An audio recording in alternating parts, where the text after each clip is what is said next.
Hi, everyone. Thank you for joining us. Today, we're going to be talking to Curator Dakota Noot, who is joining us to discuss his work with Cyclona, as well as different Chicano and Chicanx drag connected artists, shall we say. I just want to say I'm reporting here from Hyperallergic in Brooklyn, which is the traditional homeland of the Lenape people, as well as the Shinnecock and other indigenous groups in the region. And I just want to get started by just welcoming everyone to our very first Emily Hall Tremaine lecture, which features the work of emerging and established, as well as established mid-career, the whole gambit of curators working on different topics that we think are really of the moment, as well as really needs more exploration in terms of art history and curatorial work. So I want to welcome Dakota. Welcome, Dakota. Thank you, everyone, for coming. Great. Why don't you tell us a little bit about yourself first? Because we just want to make this a casual conversation. And I think the best way people learn about you is through your own presentation. But I also want to encourage people to please add questions. If you have any, we'd love to integrate them into the conversation. We think it's really important to integrate the voice of people who are interested in curating. And just a reminder, this conversation is mostly focused on curating, but I'm sure we'll that is taken in many ways, as Dakota has mentioned to me in his own work. So why don't you go ahead? Yeah, so greetings, everyone. My name is Dakota Noot, and so I'm originally from North Dakota. So I'm, from the Midwest. I moved out to California. So I'm mostly an artist. Like, I don't have an art history background other than art history classes as part of a studio arts too. So curating has always been more of like a side project for me, something that's more fun. When I've curated, it's mostly been for artist-run spaces or like a nonprofit or a school too. It's like I'm not curating within like a museum context or the commercial gallery system. So for me, this whole hyperallergic thing was like I was blown away by it from the get-go too. Like getting the idea accepted, going through it, and even also meeting Cyclona, like it's been a very surreal experience, but also very rewarding. Yeah, I bet. So let's start there. When were you first aware of Cyclona's work? Probably maybe like 5 years ago too. So one of the artists, Christopher Velasco, exposed me to Cyclona through the book that UCLA published to their press called like The Fire of Life, the Robert Legaguerta collection. So seeing the images too, it's like I had never seen maybe like a Chicano artist who's using drag. But even though Cyclona doesn't quite consider drag, they think they're more of a clown. Like someone who did that and was so punk rock. And I'm like, okay, I knew of figures like Vaginal Davis from LA or like the Warhol Factory crowd. Like that's what I was vibing with when I was like a young little queer kid in North Dakota. But then to see like another person in LA doing it and doing it really like over the top, fun, like in your face, it was very impactful. So it's kind of a journey too. It's like I never knew like where that would go, like seeing the work and liking it, but it wound up with this. It haunted me.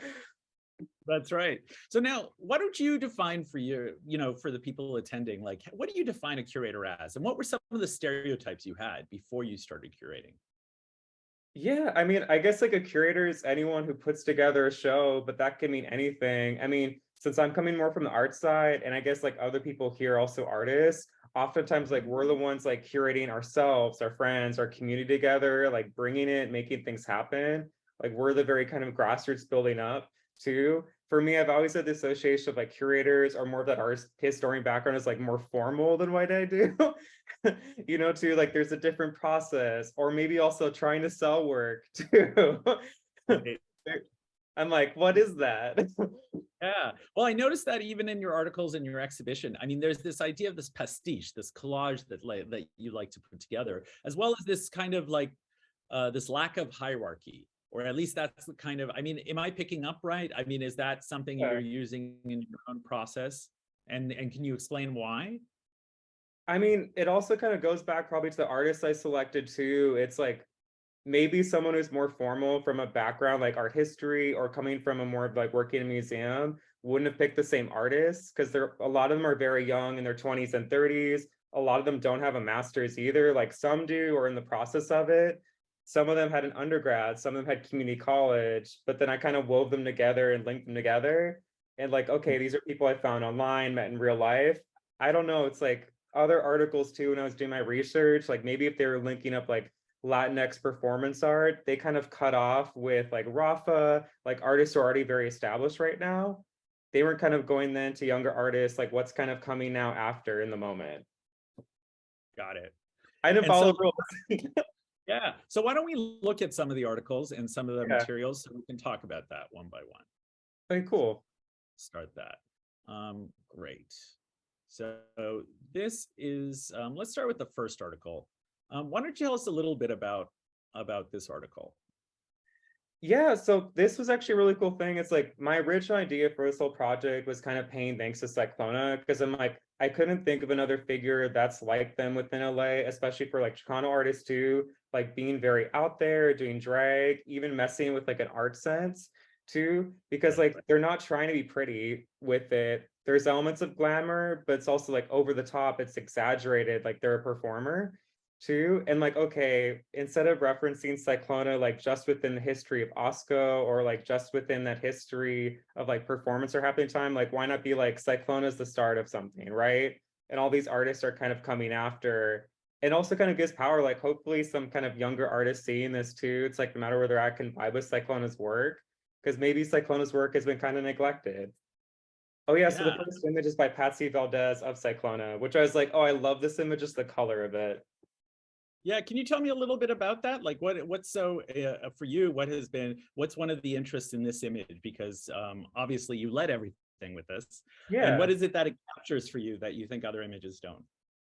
I think it gave it color too, because another famous image of Cyclona that also was used is the black and white image by Anthony Friedkin, but like this one's like soaked in color. When Cyclona describes like what they do is like being a clown, being entertaining, this really brings that to the forefront too, like how they paint it on their face, how they attach things to it. It just goes it right from the get. 21. Oh, I think Lakshmi, you might be on by accident if you want to remove that. Great. Okay, go ahead, Dakota. I was like 21 what? I know. We're good. But Go yeah, ahead. also it's cool to show like how interconnected this whole generation was, even though like some people like maybe again like some of them aren't involved with the arts as much, like Cyclona too. Like Cyclona working with Osco and Patsy Valdez, it was kind of nice to bring that history to the table. And some for some people, maybe seeing Patsy Valdez's name was a way into it, right? Then to think about like how, like Cyclona. Right. So, okay, let's keep going. Let's look at some of the other images. Oh, this one. I absolutely love this. When you want to talk a little bit about this image and where it comes from? Yeah, I mean, this is another surreal experience too, because if anything, like Now could have been her own article, like the Daughters of Now. Because I'm like, for me, I'm like, wow, like Now is so legendary. It's kind of funny. Like I remember back in the day with like work of art on Bravo, seeing Now, then also then learning about Now's performances too. So to see like, okay, it's like performance art, it's video, it's in the public. You can see that lineage from like Cyclona and Osco, but then pushed onto TV. So it's really exciting. And also, I just love the color of this. I love that now when out there in public, it's soaked with wine. It's really in your face and fun. Great. And then let's talk a little bit about Christopher Velasco. I'm curious why you chose Christopher's work and what do you think it adds to this sort of conversation you've set up? I think it was great to also kind of represent like horror too. Because I mean, like Chris is like a protege of Laura Aguilar. Also, like Chris is someone who went to school at Cal Arts, like was mentored by Harry Gamboa. So I was thinking like, okay, there's kind of those mutual connections back to Cyclona and that certain history. And then like Chris is doing drag, but like much more like horror inspiration. It's more like Leatherface, Texas Chainsaw Massacre than Yeah. glamour. Dakota, do you want to explain a little bit about who those connections, those people, Harry and the others were, just for people Yeah, who may not? I mean, I guess for like anyone on the East Coast too. So like Osco is a really pioneering Chicano art collective too. There's four main core members. There's also been different members involved throughout their history. I mean, some of the names too that people might be familiar with from Osco, it's like Harry Gamboa Jr., Patsy Valdez, Grunk, and Willie Herone. I mean, to me, I feel like they're probably like one of the greatest like art collectives of all time, not just within the Chicano scene, because like they just went out in public and performed. it wasn't for an art audience all the time either. I just find that really like profound. Right. So, okay, so let's keep going. Sorry about Christopher's work. Oh yeah, it's good to get sidetracked. I know. Well, you know, there's so many different threads here, and I think that's what you're picking up on, right? And I think that's where we're trying to, you know, make those connections. So go ahead. Why don't you talk a little bit about those sort of connections between all these artists that you may have discovered? Yeah. I mean, so it's interesting too. It's like Cyclona worked with Osco. Also, Cyclona had worked with Grunk before Osco had happened too, with a play Cockroaches Had No Friends in 1969.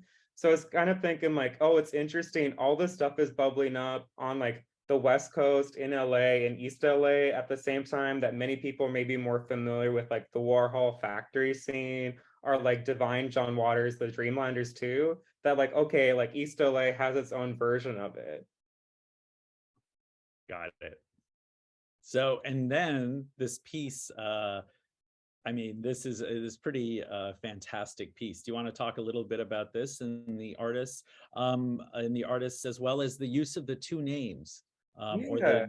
yeah, go ahead.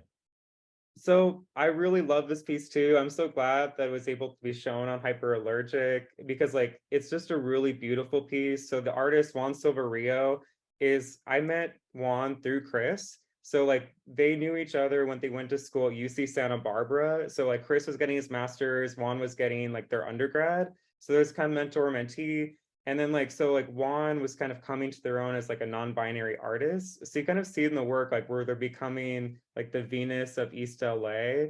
And then even in the next piece too, like in the show, it's more printmaking, like they do still do themselves again, but then it's casting like oh, it's this fairy tale, this fantasy transformation. But I just love this one too, because like it's just so like LA based, like you see the helicopters above, you see the skyline, you see the cactus too. It's such great signifiers, like it's a contemporary spin on it. Right, that's right. And then also the those buns in the background. Yeah, the concha.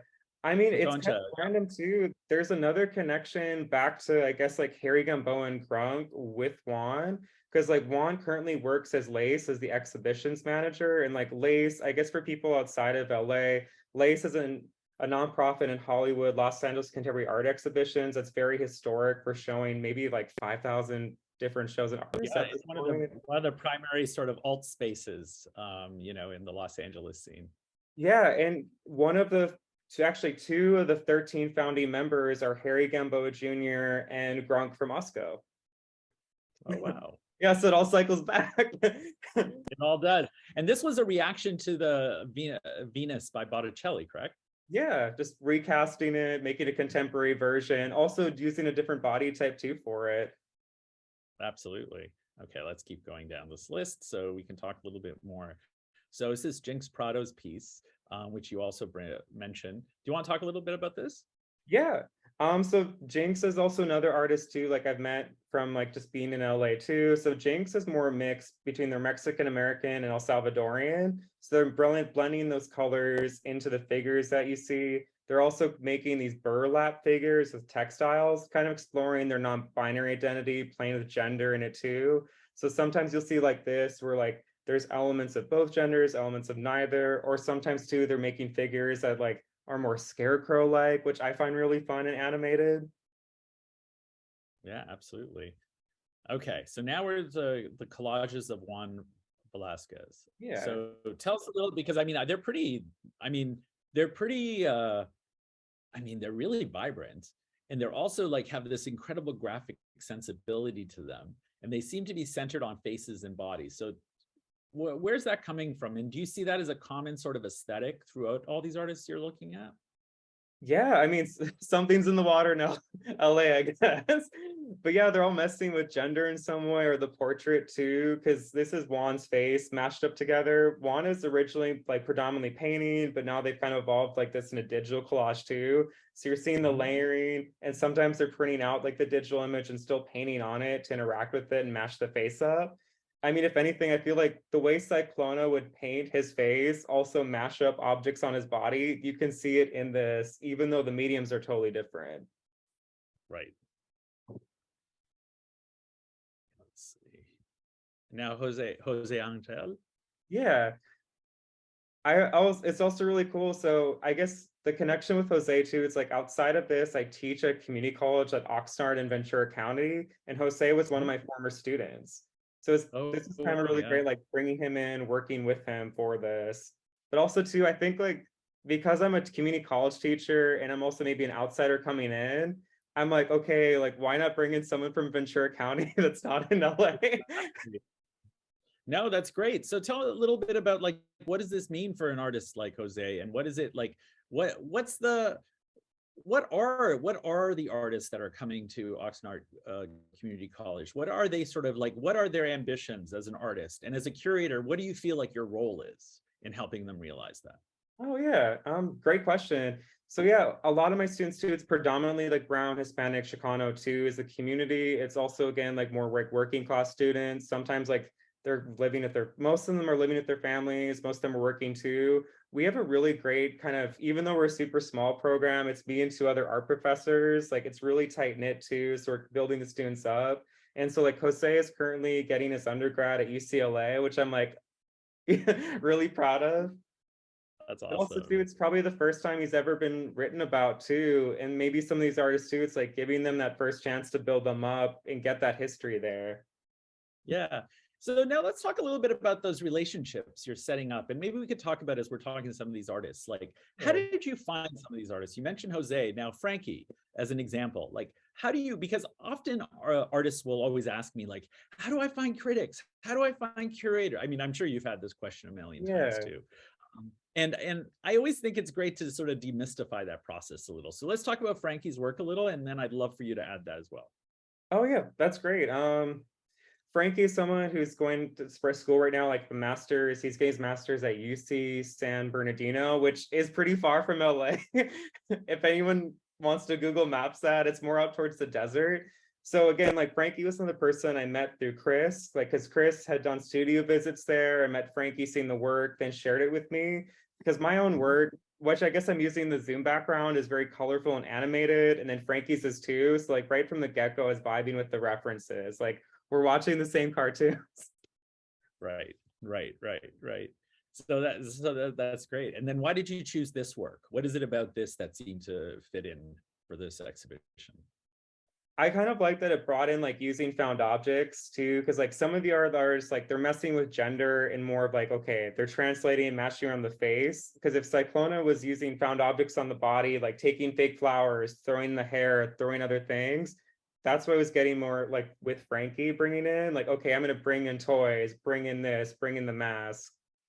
But I guess also to your point too, you asked about curation. Like for me, curation's always been like a fun side project. Like if I have an idea or see something available like this, I'm like, okay, who do I know? So I guess it's more of like just keeping in contact with your community, hoping things work out too. I mean, I also don't mind if people hit me up like, hey, this is my work either. I always like meeting other people. Uh, that's really noble of you, but I think once you start getting dozens of that a day, you might you might Or change your tune. or a block, just kidding. I mean, not that I think we should like restrict that, because I think it's always great that people should reach out. I encourage it, but I think sometimes it can be overwhelming for sure. Yeah. So let's talk a little about your interview with Cyclona, with Robert. Why don't you tell us a little bit about sort of the circumstances of this interview, a little bit about like what you were going in anticipating, and what you think happened essentially. Oh yeah. I mean, another really surreal, cool experience. So when I had this idea too, I didn't know if I'd be able to even get the interview done, right? Because I'm like, okay, like Cyclona was someone too, it's like he's kind of burnt out by the art world, the experiences of it too. Like the arts were never really like a positive, supportive environment towards the end. And I guess a lot of people could relate to that, right? Like, what do you do when you transition like maybe out of the art world too, and like people just lose touch in life? But I mean, luckily, UCLA Chicano Studies, so actually, it's between UCLA Chicano Studies, also One Archives has most of Robert's collection at this point. UCLA Chicano Studies, like Javiera Flores, too, she was like, okay, here's the contact number. Like, hey, you could just call Cyclona, which I'm like, Right. okay.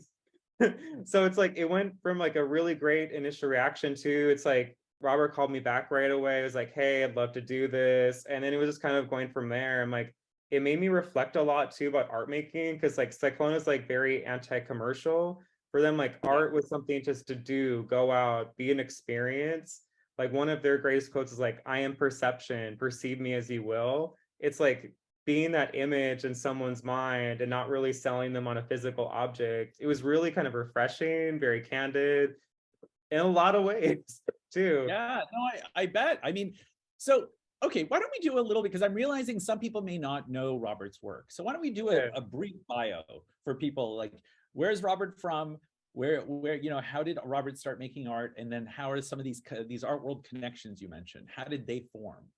Oh yeah. Okay. So Robert is originally like he and his family are from El Paso, Texas. So I guess that's kind of a cool another thing to throw in. Then his family moved to LA, like East LA. And so again, like maybe in like 1966, I think Robert was saying that's like he started going out in public, and it wasn't even a Cyclona. It was going out dressing up, being seen. And one of their best friends too is Mundo Mesa, who recently has had more attention to with the Access Mundo traveling group show. And so again, like they were frequently collaborating together for like performing, dressing up. And then it led to like apparently Grunk was very like interested in working with them, like following them at one point. It's like, hey, like let's do this play in Belvedere Park called Cockroaches Have No Friends. And so this So do you led want to mention who Grunk is? Like Grunk? yeah. So Grunk is a member of OSCO too. Outside of OSCO, Grunk has like been really well-known muralist too, showing at different galleries, especially in Chinatown across the years too. It's like Grunk again. I mentioned this before, kind of quick. Grunk is one of the 13 founding members of Lace.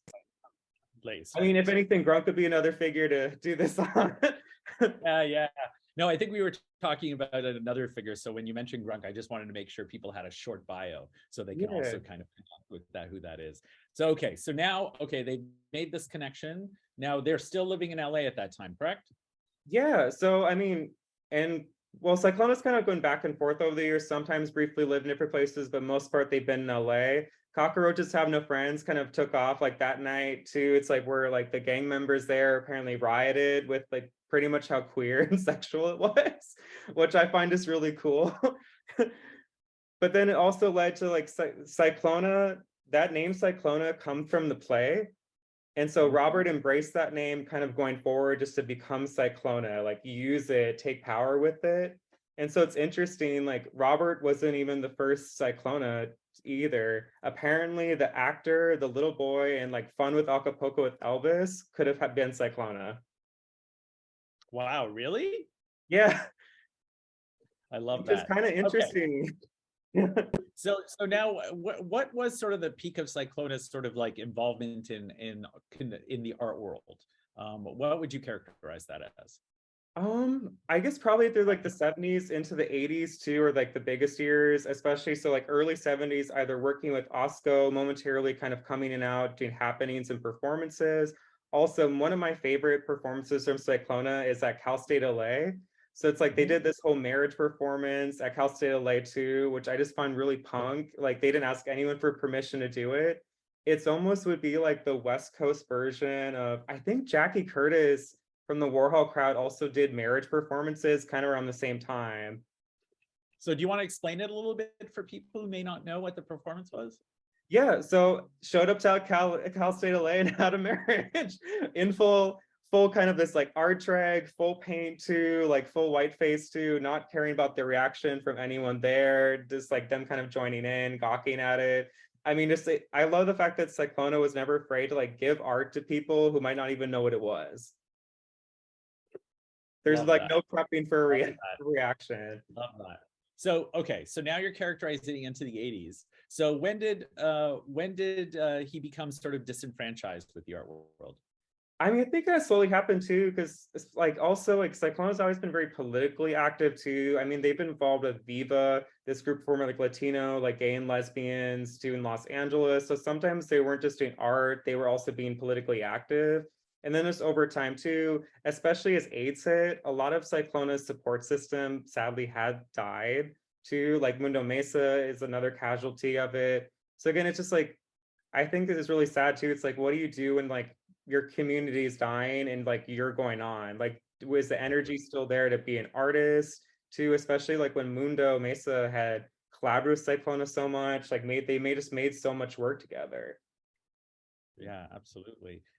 And so now, at that time, so was the involvement, did it sort of suddenly end at some point, or was it sort of just sort of a gradual end, or is it sort of just something that went a little more under the radar for a while? Probably a little more gradual under the radar. I mean, Cyclona's work has still been used in shows periodically. I mean, again, like Access Mundo more recently, or also Mundo Salternos, like Science Fiction of the Americas. Like their work still gets like loaned out from time to time. But at this point too, it's like Cyclona gets more referenced within like a footnote, maybe within the history of OSCO, or like in connection to Mundo Mesa, instead of like, okay, solo for what they did. So do you want to talk a little bit about this photograph of you interviewing Yeah. Cyclona? It was really fun. So like we just kind of recorded as a video that later got out to, it's like gone into like more of the select quotes that you get to, just having fun. But I mean, it's really cool. It's like one of Cyclona's friends helped it out, just record it so I could get it. And then it was just very surreal. I'm still looking back, I'm like, wow, like this happened. It was cool to meet Cyclona in person and also just learn from them. Fantastic. So now what have you been learning about your process as a curator from this project? Like, what are some of the things that you've been exploring and seeing and realizing maybe? I mean, I guess like going back to Cyclona and Osco, it's like making art in a space that's not an art space too. I mean, I guess like a lot of us have worked virtually too with exhibitions such like this, but also it's like made me think, I'm like, who says you can't just organize a performance event, like go to the KFC next door, right? It's like something more confrontational might be needed. And I think this image at the top seems to sort of represent a little bit of your curatorial sort of vision for this. So this is an image you made. And then you want to explain like sort of you sort of combined a lot of the artworks and then you sort of overlaid them with this image. And so do you want to explain it? Yeah, so I was kind of inspired. So I kind of redrew an image of Cyclona, like Cyclona at the beach, where they're kind of dramatically lounging out too, dressed up. And I was like, okay, it's like if I redraw the outline of it, it'd be kind of fun to lay out the artist with it because they're kind of becoming a body together, becoming a thing together. And also too, it's like the way Cyclona is dressed, like, oh, okay, the artist at the top's kind of dressed the same way, or the artist too at the sides using drag. And like it could all interact with each other. Yeah. And I did it with Prismacolor. And here, oh, I'm sorry, what was that? And I did it with Prismacolor pencil. I love it. And then here's the quote you mentioned: "I am perception, perceive me as you will." So what, in the context of Chicano arts at the time, as well as drag and queer art, and I mean all the intersection that Robert sort of is part of, what do you think that sort of means? How do you interpret that quote? I mean, I think it's kind of like the power of like Cyclona creating the images that they do, but it's like Cyclona talked about like, I am an image that'll live on in your mind, right? It's like you'll think about the image from now. Like it might not even make sense in the moment what I'm doing, but you're gonna think about it. And I'm like, the power of something to live on. If anything, like that's just really queer, like making something that's ephemeral, temporary, very punk in the moment, but then has this legacy to it, too, like that almost can't be described. That's more important than like it being a physical space. Yeah. So now let's tell us a little bit about the logic of sort of how you organize this, and what are some of the like why you chose to start, for instance, with this Velasco image, the pinup fantasy, and what is it about this? Because I mean, I definitely got the sense that this image really spoke to you, and what is it about this that stood out for you? I was trying to think, I'm like, okay, it's like, what image do I want to lead in? And so I'm like, okay, it's like maybe there's an artist that's like more inspired by Cyclona. So I'm like, okay, it's like in even maybe more of a literal sense, or they're spoofing it in a contemporary way. And like Chris kind of filled all of it. So it's like Chris is someone who's like referenced Cyclona, but then they're doing this kind of like art drag where it's drag that's not in a club setting. It's maybe not more traditional either. It's more of like messy thrown together. And then unlike Cyclona, they're pulling from horror references. Oh, which I learned in the interview that Cyclona doesn't like horror movies. And I wore like a zombie shirt there. Oh, that's funny. It's also funny that you brought in artists that deal with horror aspect of, Yeah. yeah, I love that. So what did he think of that? It's kind of interesting in Cyclona too, because of generationally, Cyclona was talking about like movies that were coming out in the 70s, like the birthplace of porn, the birthplace of Grindhouse too, like when you think of Herschel Gordon Lewis. So like Cyclona was coming out where like all these things are coming, like you're getting more violent content ever, more sexual content. They just weren't really caring about that. Versus me, I'm like, I was wearing like the zombie shirt by like Lucio Fulci where like its eyes rotting out. I'm like, yeah, maybe that's the difference between our generations. I like violence. Well, that's also why it's important to interview artists and sort of really understand where they're coming from. Yeah. You know, really connect to that. Okay, let's talk a little. There's also this is this the making of, or is this Yes. what is we're seeing here from Christopher?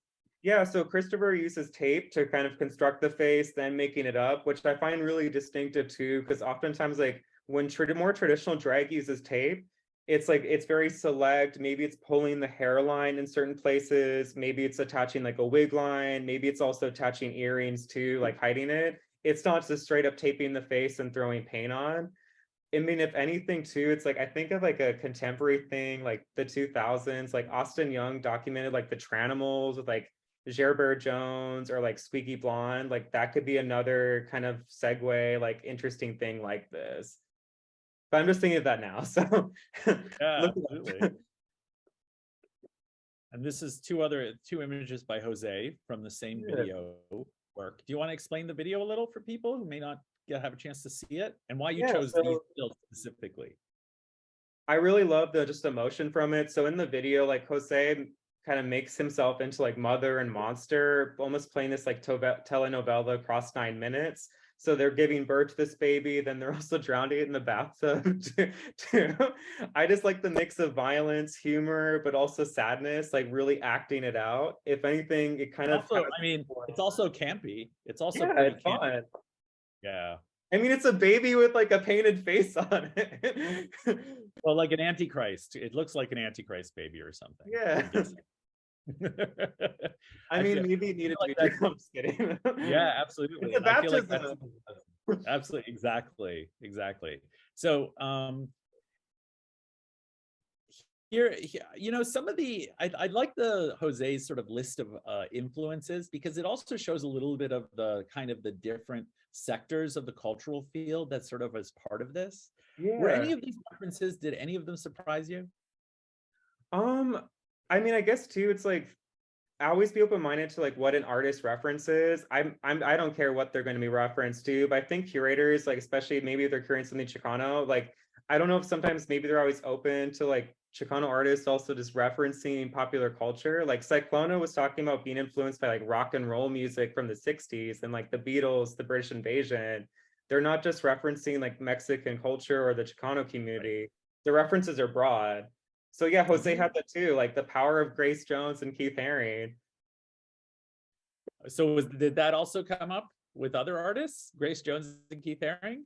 Oh, well, Keith Haring would probably be more Frankie too. I mean, hit like the way the drawn to, especially the same image, the article is very clown-like animated. You'll see Keith Haring with that.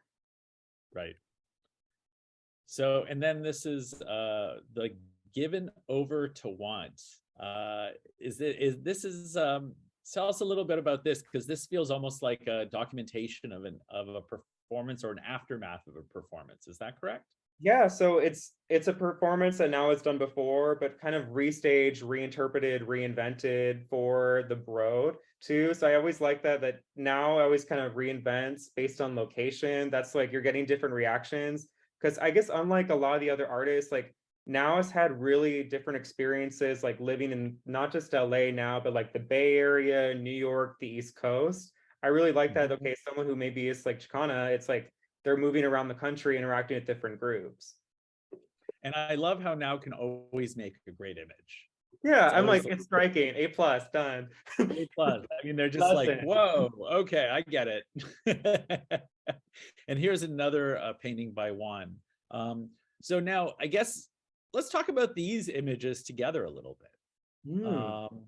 You know, like what are you seeing? Like, what is this interest in the face? You mentioned portrait earlier. and this idea of remixing a portrait, remixing the face. Do you feel like that there's a particular way that Chicanx artists are kind of working with that? Or do you think that's just sort of more of a universal thing that Chicanx artists are sort of like adding their voice to?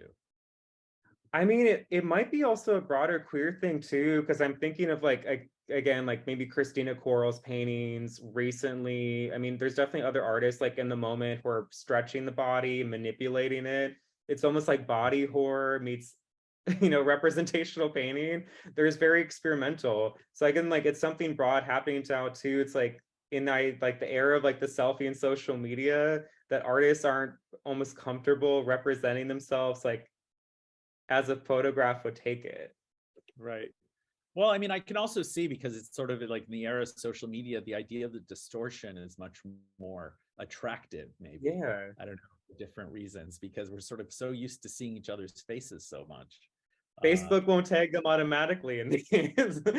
Right? It's sort of like, it's almost like really uninteresting at a certain point. It sort of like becomes very plain. So now, how about Owan's work? Like, here, I like this quote a lot. I suppressed a lot of instinctive interest growing up, a lot of them being that I was curious about femininity and its role within my behaviors and characteristics. I try to honor that now in my visual art. It peeks through, and sometimes in very direct ways. I feel that I need to be able to get it out in some way. Now, how do you see that in the work? And how do you see it in general? Is this also something that other artists that you're working with have talked about, or do you think this makes Juan unique in the way he sees things? I mean, it probably kind of relates a lot too. It's like, as far as I know, like Juan is a cisgender man too, but even the non-binary artists too, it's like with like Juan Silverio, like now, or like Jinx Prado, like there's a similar idea about like refashioning the body, or maybe playing with the spectrum of gender, no matter how they identify too. It's like there's something very freeing about art making. I also love that Juan is such like manic, like constantly painting, constantly sculpting the body almost through paint, constantly exaggerating gender. And that's what's an interesting thing. It's like maybe initially people wouldn't think of like that now image as exaggerating gender, but when you're really throwing with the rest of it, you can see it's like it's kind of blasting femininity to the top, right? It's kind of putting it in your face, making something very like beautiful, very more aggressive or out there. Yeah, that's great. Okay. Do you want to talk a little bit about these and some of the commentary you sort of interspersed throughout? Yeah, I mean, so this is another image by like Juan Silverio, who now uses again the artist name too, kind of to go more non-binary age now. They're using more of that printmaking. I was interested, like outside of horror, a lot of the artists were interested in like fairy tales and fantasy, which I'm like, okay, I get that. There's something really transformational about like seeing yourself as a fairy tale. It's like it's not only coming of age, but also it's like about transformation, magic, like changing one's fate, changing one's appearance too. It's like you can become that by putting yourself in it. Absolutely. And I think the thing about fairy tales is they feel timeless, right? There's something about them. And I guess growing up, many of us read fairy tales and wanted to be in them. Right. So inserting ourselves into fairy tales, it feels like a natural impulse. And these are sort of illustrations that led up to this final. Yeah, and then These are you're seeing the pop, carving of the plate. right? There we are. Right there. Okay. So this is kind of interesting, that what I loved about this quote was also that it talked about taking a Chicana feminist art course in undergrad and what the influence of an art course like that can have. Now, how many of the artists that you worked with had the ability, had the resources to do this, or like to encounter this kind of thing? Or were most of them self-taught, or where did they kind of come from generally? Because it sounds like Robert came from a more self-taught background. Oh, yeah, that's actually a great thing to talk about. So, like, Robert and many of his generation were more self-taught. And especially, like, maybe when they did go off and get degrees, it was a little later. It wasn't initial, because I know some members of OSCO, it's like have bachelors from Otis College, but that wasn't like initially they set out. They built up, they were already in OSCO active as an artist before they went back and got a degree. So it's kind of interesting. Like, now you see like these students who have like Chicano studies programs here across Southern California, like with like Juan at UC UC Santa Barbara too. It's like they're getting more access to like history, heritage, seeing other artists like them too. I mean, maybe some of like artists like, I guess the community college students might not have it as much. Because again, like maybe in undergrad community college, there's more course offerings, but it's more interesting than ever. Like, if anything, like these classes are like what certain political parties might be more critical of existing, but like there's power in it to see yourself. That's right. Well, I mean, there's a reason, I guess, people are fighting against them. If Yeah. they didn't have power, then no one would do that, right? So now let's talk about this project, which I think is really curious, particularly in the way that's sort of described as sort of a non-binary image. This is by Jinx Prado. Do you want to talk a little bit about that? Yeah, so I mean, if anyone's also curious too, within like the LA, Southern California area, they could see the first two images as part of an installation that's up until March 10th at Cerritos College. So I was really glad, okay, let's get something very current and also include sketches that led up to it, things that you wouldn't see with that. But again, like Right. this is the first of a series where like they want to kind of recreate, recast, these fairy tales that they grew up with and from like a non-binary perspective. So again, like even during the length of this, like sometimes they were performing like being Snow White within the space, removing the figure, interacting with the seven dwarves. And what is this thing we're looking at on the right here that looks almost like a body? Oh Um, yeah, it's stretched burlap too, kind of folded into a figure. It's kind of interesting, like figure.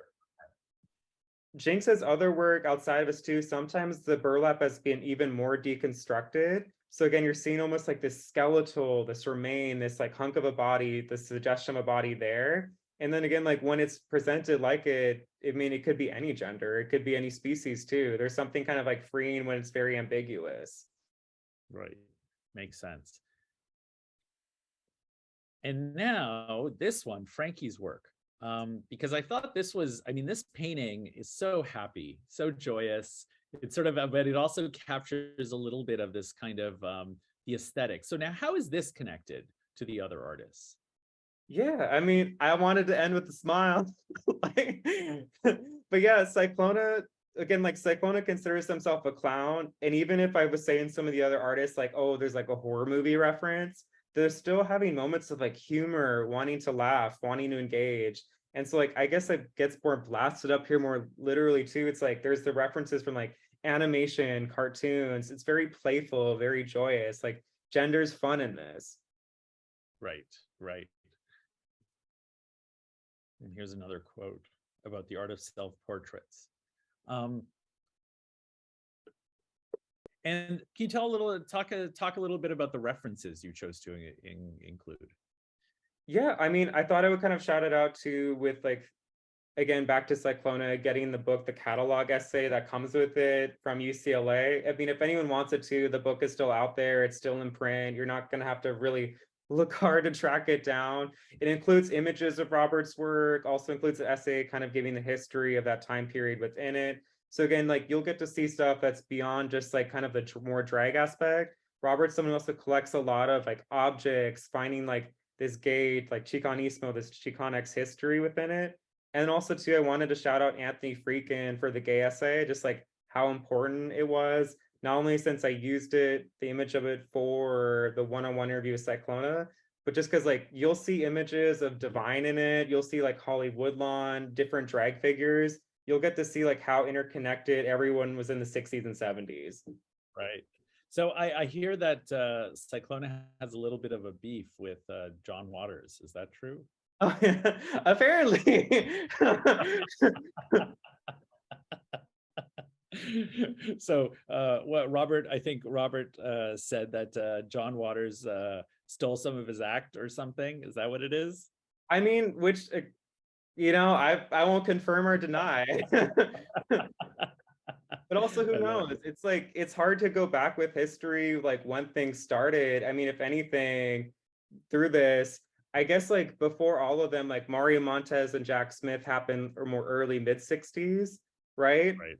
So it's Mhm. hard to like who's first, who's not. Absolutely.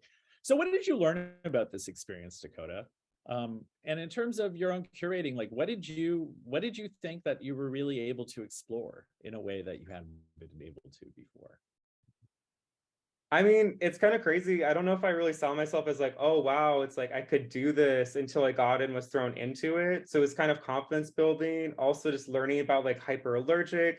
Again, getting that other peak of it where it's like it's not just you writing articles that like I'm reading, it's seeing about like how it's run, like the structure of it, like how often you're having to read, catch up, do this, do that, like how much work goes behind the scenes. It made me more appreciative as an artist to see that. I'm like, the work is kind of insane. Yeah, it's a But it was lot. good. It was really It's rewarding and a lot. very fun. Totally.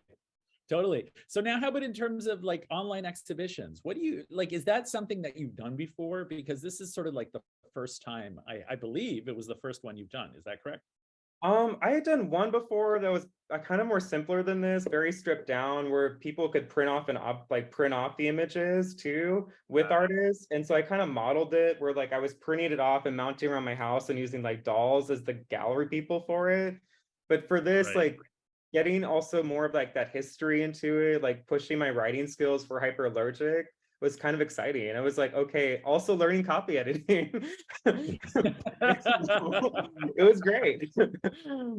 Absolutely. So now, what did you? Was there something that you wished you could have found, like as a curator, that you haven't been able to find yet? Like, what is that holy grail for you in terms of a project like this? Oh, like, I mean, if anything, kind of think of like there's a lot of figures like Cyclona that could also like deserve their own solo attention too. I mean, I guess like contemporaries like Laura Aguilar is someone who's like really coming in into the canon, going to museum collections. But I saw like too, it's like names in the chat like Louis Jacinto, like for your documentation of like the LA scene. I mean, also like any of the figures from Osco, it's like Diane Gamboa like could be a great figure to look at too. I mean, any of the original figures like Patsy, Harry could get this kind of reevaluation, more write-ups. It's always needed. No, absolutely. But I'm also talking about like, you know, when you're researching and you're sort of curating, sometimes you're like, you know what, I wish I had like one conversation from them in the 70s talking about this, or I Oh, wish there was a scrapbook. I wish there were like, you know what I mean? Like those things that would help you tell the story as a curator. I mean, I Would didn't realize like like images were so hard to get. Like, and not a bad thing either. Just like when you're working with an institution, especially one that's very school-based too, it's a process, you know? So again, it made me think about an artist, like, okay, it's like, where am I giving my work? Like, let's make it a little easier. oh, I that's like those writing. interesting. So what would you do as an artist differently now? What are you thinking? Um, I would probably try to spread my work out into a little more different collections too. It's like, again, if it's not as concentrated in one thing, more spread out, there's a little bit more access to like different people getting different images, being able to write up. Because I mean, too, it's like if I was like, oh, everything had worked out perfectly, I would have more Cyclona images. Right, right. So got it. So you're talking about also the sort of the bureaucracy of this Yeah. kind of art historical research and institutions. And frankly, I'm sure it must have been hard. I don't know if all the institutions you work with or worked with are fully back to quote unquote normal No, pre-pandemic, that's the but I thing. know The pandemic, like, it really changed stuff. Like, stuff wasn't as open. Like, also, if you're working virtually, remote, you don't even have access. Like, you're not in person to even know what's available. It was an eye-opening experience. Like, everything I worked with was good, but because like I didn't have that experience before, it was very eye-opening. yeah, exactly. So what were the biggest surprises otherwise? Like you're saying, okay, so getting images. Were there other surprises like that for you? Oh yeah, okay. Also, as an artist, like if you're gifting work, sometimes what happens when the work goes missing, right? Like a Ooh. collection disappears. I mean, during the process of it, I found like Mundo Mesa and Cyclona made work together, and it was kind of collected with other artists of like gay HIV/AIDS because of Mundo having passed away. I don't know where the work went because it's interesting. I see references. So I went on an image trail of like, okay, this work could have gone back to LA, then it might have gone to the LA LGBT Center, but then every place I hit up, they didn't know where it went. Oh, wow. So there is a missing work, even in a pretty recent donation. Yeah, so it's like, oh, it's interesting as an artist, like, okay, but again, everyone has that, like, we're not always sure where the work is going to end up. Right. Well, I guess also you even inquiring about it actually hopefully, raises some flags and people will track it down. Yeah, it'll work out. Oh, that sounds so familiar. There have been a number of things that you read in a book or you're looking it up and it just, you hit a wall and no one knows where it goes. I mean, I guess that's the whole pleasure of curation. So now if you were to make this a real, a real sort of IRL, as we say, exhibition, um, what do you think you would do differently? And what is it that you think you did because it's a digital and an email sort of exhibition that you may not have done otherwise? Yeah, I mean, if it was an in-person exhibition, especially if I was added like a museum institution or even like a school college's gallery, it would probably be easier to loan out work by Cyclona for it. But also too, it's like I kind of went from Cyclona to now, who's like maybe a generation or two after, and then went to younger artists. Some of the gaps too of like already established artists like Rafa Esparza, Dorian Wood, Gabriela Ruiz would be really great to plug into this, but also maybe thinking like outside of Chicano art too, because like Young Jun Kwok is another person who's like referenced Cyclona a lot. Like just getting that support to like loan out work. But that'd be really cool. Like that'd be the future of this. If someone ever did it, like they could do all of that. Totally, I bet.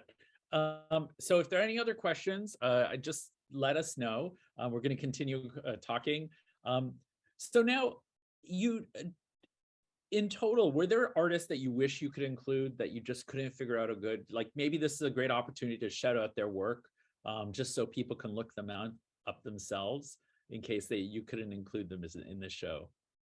I'm trying to think. I mean, sometimes too is like this artist is being busy. I mean, again, like Dorian was going on tour and getting back into performance, especially like after COVID hit too, where like sometimes like things were hard to get or things were online, then going back into performances.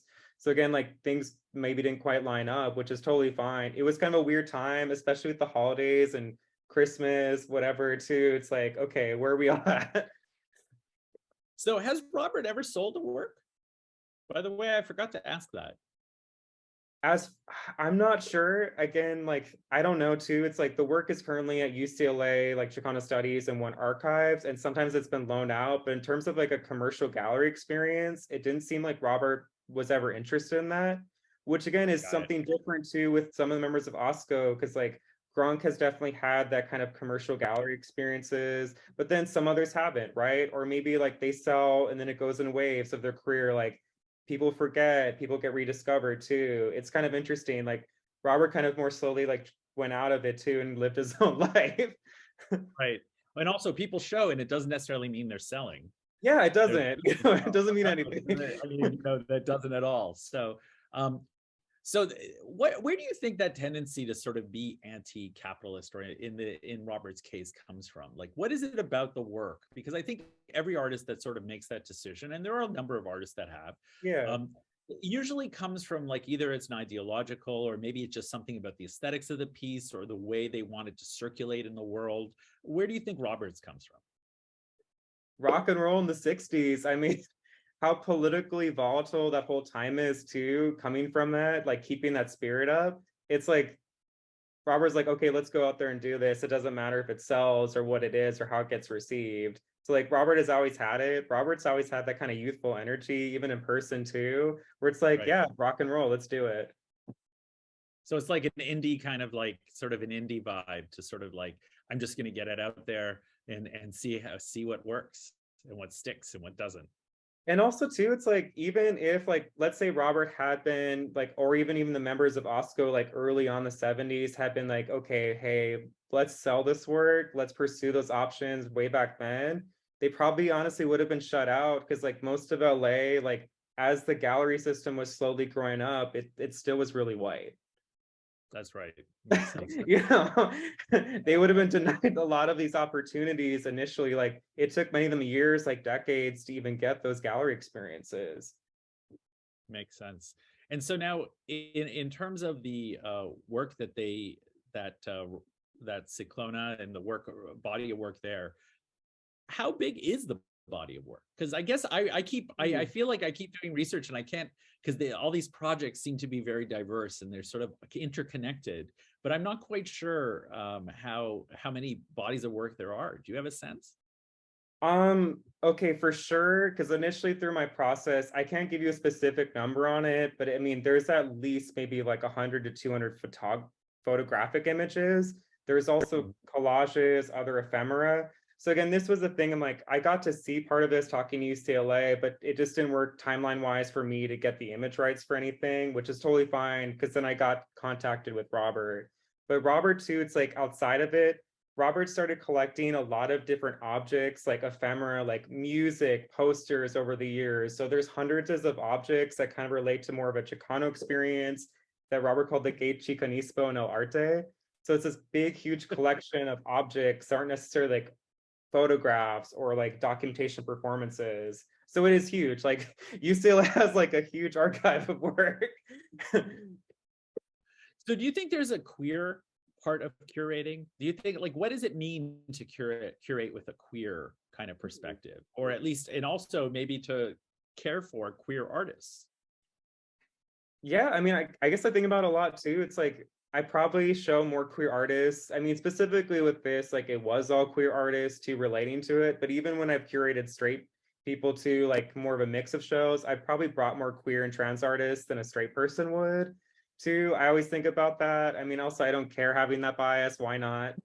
You know, why not give more queer people opportunities? You know, to even if it's like an abstract painting show, why not bring queer artists in?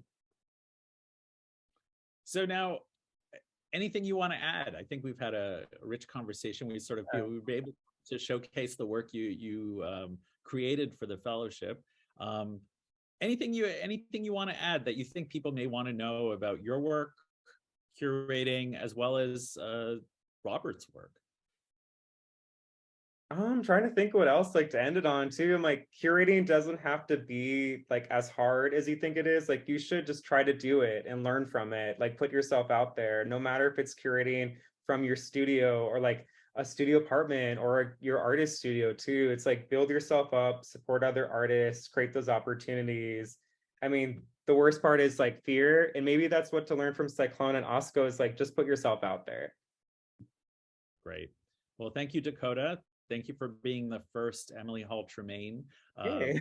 Journalism Fellowship for Curators, and for presenting this work and allowing us to sort of see Cyclona's work, and more importantly within sort of a little galaxy of other artists. Because I think what I've learned from you about Cyclona's work is it's not just the work, it's also the influence and the sort of the social context of the work that seems to be really important. Did I get that right? Yeah, keep it going. Love it. Well, thank you, Dakota. Thank you, everyone, for joining us, and look forward to continuing this conversation one day. Thank you, everyone. Yep, and just a reminder, everyone, to please join us for our other conversations in the coming weeks. Every week for the next 4 weeks, we'll also be having Emily Hall Tremaine Fellowship conversations. Thanks, everyone. Bye.